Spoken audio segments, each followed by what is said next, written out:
Hello everyone, welcome to Topper IAS. So today also we will be seeing few of the important news that was part of your Hindu and as well as from PIB. Okay, so let's get started.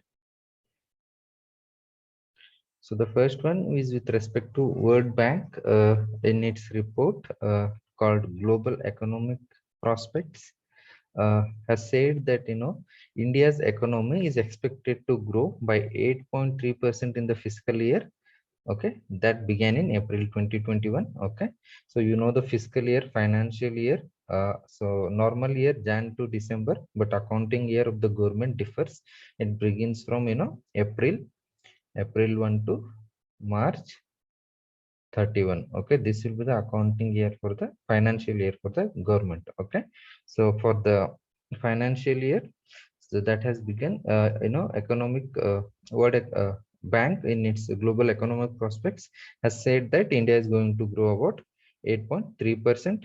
So this is on a lower side because of the economic damage that has been caused by the enormous second wave of COVID-19. So impact of COVID-19, it has said.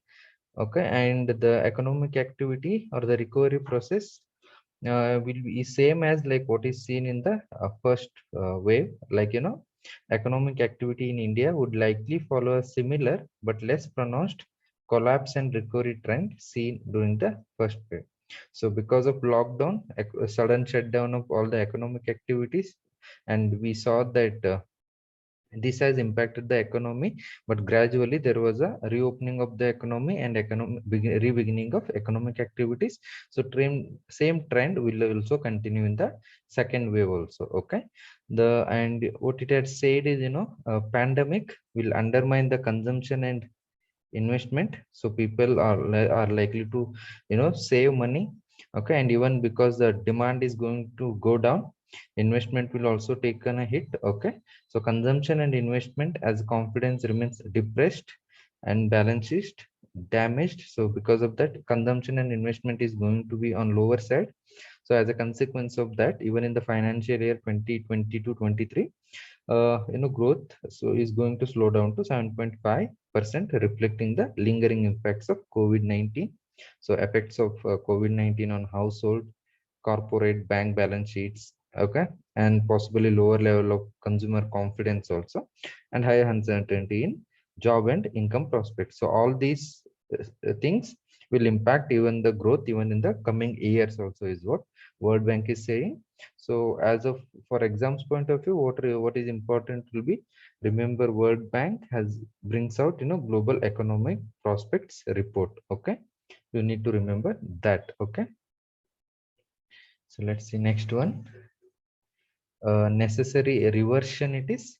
So what we know, government has said from June 21, government will be procuring 75% of the vaccines that are required, and states will no longer have to pay vaccine companies for the same.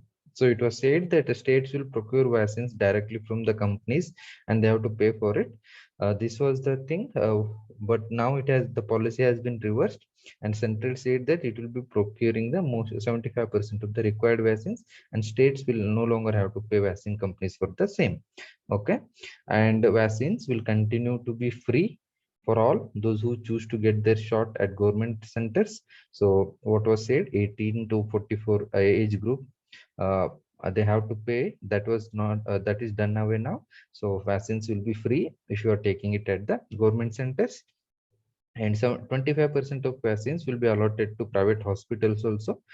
So and there you have to pay, but the pay will be, the charge will be capped at 150 rupees only. Okay, so ceiling price on vaccines in hospitals will bring predictability and hugely beneficial to citizens, rather than so when you cap it, you don't have to, people don't have to fear about arbitrary pricing in the private hospitals also, is what the article is saying. So this policy, this vaccine policy was result after that recently Supreme Court has commented that the vaccine policy of the central government is irrational and arbitrary. It has made the points. So it has also said If your central government is getting the vaccines at a concessional price compared to states, why not you buy all the vaccines and give it to states? So such kind of arguments was made by the Supreme Court. So as a consequence of all the things, government now has reversed the vaccine policy, okay, in procurement. Then one with respect to Surakshit Hum, Surakshit Tum Abhiyan. So this Abhiyan has been launched by Niti Aayog and Piramal Foundation. So NGO it is. Okay. In where did they launch? In 112 aspirational districts. Okay.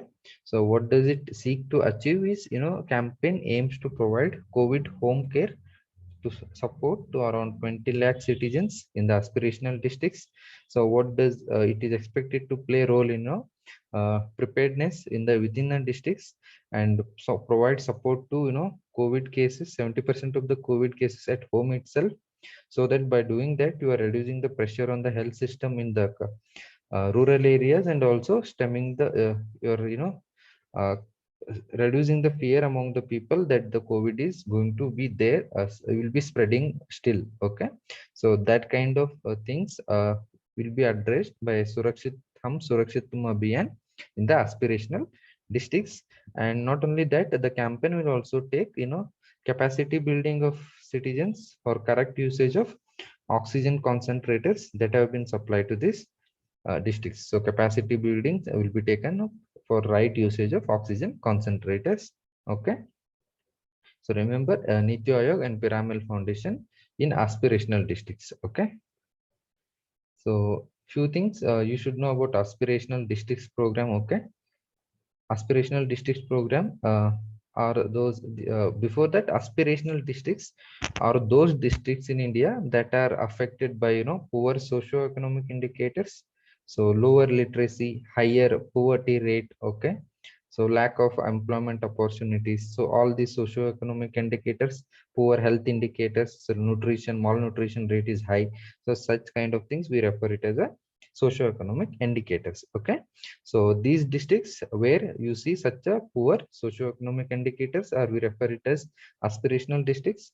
So we call aspirational because there is a need to improve such socio-economic indicators in this areas. Once we improve such indicators, obviously it will be leading to overall improvement in the human development in India. Okay, so there are 115 districts which have been identified from 28 states. Okay, at least one from each state, and the program is mainly anchored by Niti Aayog. Okay, remember that. And in additional, individual ministries also have taken the responsibility, but main program is anchored by Niti Aayog. You remember that. And aspirational district program is based on 49 indicators, which are based on 5 thematic areas. Okay, so what are these 5 identified thematic areas? So one with respect to improving people's health and nutrition, another with respect to education, agriculture and water resources, financial inclusion and skill development, and another is basic infrastructure. Okay, these are the 5 identified areas where the main focus will be there in aspirational districts. Okay, remember program is anchored by Niti Aayog, and these are aspirational because of you need to improve the poor socio-economic indicators in these regions. Okay, and there is something called broad contours of the program. In the sense, the program is mainly runs on these C's, like convergence, collaboration, and competitions. So convergence in the sense, convergence in the schemes, central and state schemes. See, n number of schemes will be run by central as well as state schemes. So if you converge these schemes, will have a significant impact and give us a better result. Okay, so there has to be convergence in central and state schemes. Okay, there has to be collaboration also of central of administrators as well as state level Prabhari officers and district collectors, because n number of schemes, central and state schemes implemented by agencies. So these agencies have to also cooperate. Okay, which enables impactful partnership between government, market, and civil society. Okay, so those things. Then competition. So once you what it does is it promotes the spirit of competition among the districts. So by doing that, it also fosters accountability on district governments, because they have to see that there will be improvement in socio-economic indicators in a particular district. Okay, so it is running on these three C's also, you remember: convergence, collaboration, and competition. Okay, then there is a small news with respect to JNU enters the list of top 1,000 universities. Okay, Jawaharlal Nehru University has entered top 1,000 of the QS World University rankings for the first time, as its new undergraduate engineering program now makes it eligible for the rating. Okay, there is World University rankings brought out by QS.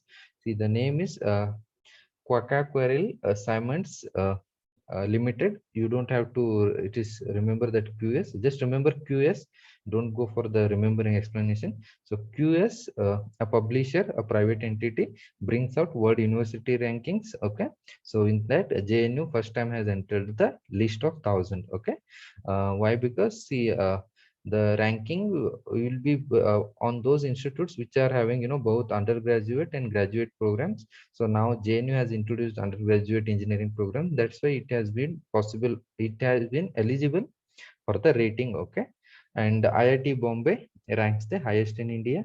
Okay, remember, you can see here chart also: 117 IIT Bombay. Then we have IIT Delhi, IIT Indian Institute of Science, Bangalore also. Okay, so that's it for today. You can also download the PDF of this document in the link that is given below. Okay, thank you.